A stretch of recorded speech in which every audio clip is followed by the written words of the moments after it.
So here we have the Kia Cee'd 4 on a 67 plate. I'm going to start off by showing you around the outside of the car, and then we'll hop in and run through some controls on the inside. But from the outside you can see that it's a 5-door car with alloy wheels and tinted windows.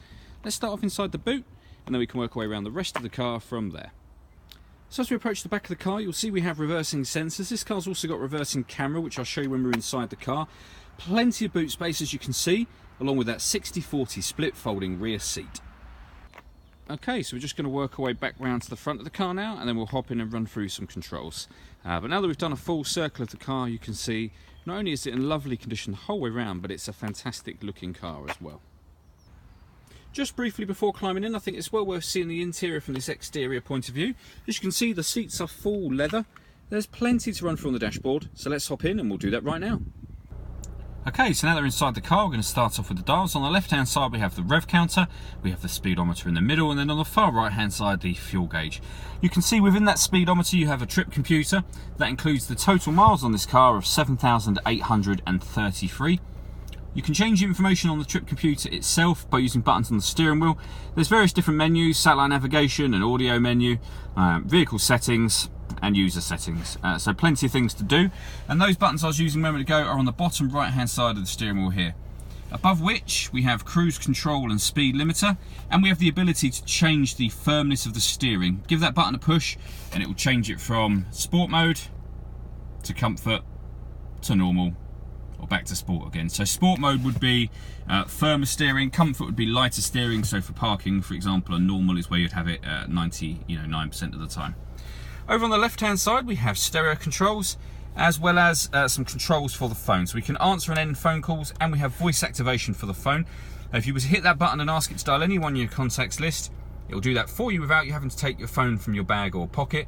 That is, of course, once you paired the phone, and that is done over on the central screen here. So this is all touch screen. You've got a few main menu buttons down the side, but essentially it's touch screen. So you'd hit radio, for example. You can then adjust the volume from there. You can see this car's got DAB and FM radio as well as AM. And in terms of other ways to listen to music, if we go back to the main menu there, you can either press media, or you can go to it through the touchscreen and hit media just there. At the moment nothing is connected. If you connect up devices, you'll then be able to select either the auxiliary input, the USB input, or you can stream music wirelessly via Bluetooth audio as well. If you have an Apple device and you connect that up via its USB cable, this car's also got Apple CarPlay.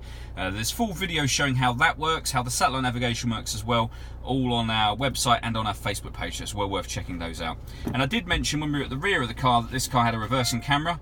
You can see it working just there. So it's a full colour camera with guidelines showing you where the car will be headed in relation to the image that you see behind you. Working our way down from that, we have heated passenger and driver seats. So there's 3 different settings for each seat. You can change the temperature accordingly.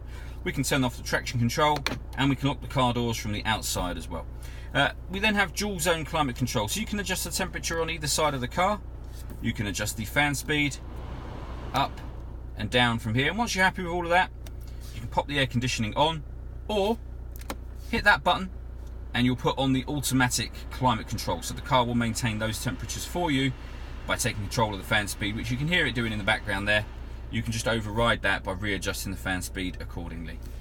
Underneath that we have 2 12-volt charging sockets, the auxiliary input and the USB input, a 6-speed manual gearbox.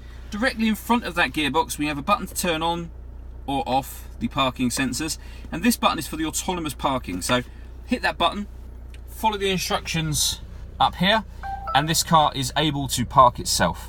I say just put it into gear, put it into reverse if it asks you to. There's a full video again on our website showing how this system works as well. It's well worth checking that video out. Finally, I just want to finish on the panoramic glass sunroof.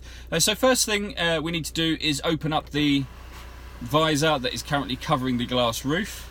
So you could leave it like that, and obviously it lets in a huge amount of light, but if you want to open the front section, you can do. That will just slide all the way back. It will cover the rear section. So the rear section is fixed, the front section opens. All that leaves me to say is thank you for taking the time to watch this video. If you'd like to come see the car in person and have a test drive, please feel free to call any of our MJA sites. We'd love to hear from you soon.